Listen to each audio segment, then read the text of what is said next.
ओह आज चीजें खेची ना खेची একটা গড়বড় হয়ে গেছে পায়খানা করা লেগেছে পানি পেরিয়ে পাওয়া যায় না কি যে করবো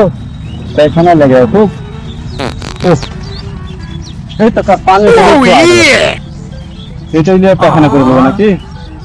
এটা দিয়ে পায়খানা করে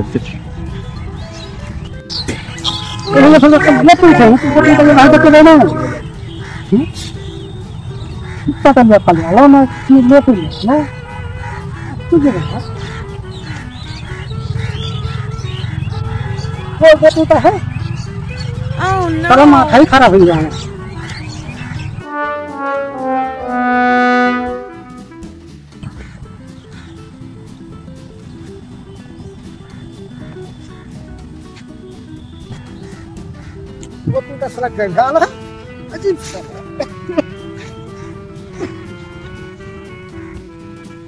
কি ধরছে যে আনিকুল দা এত ছেকবাক করে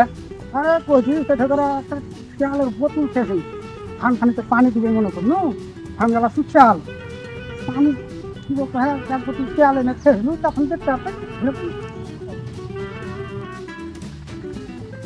তারা ঠিকই তো কেরাসিন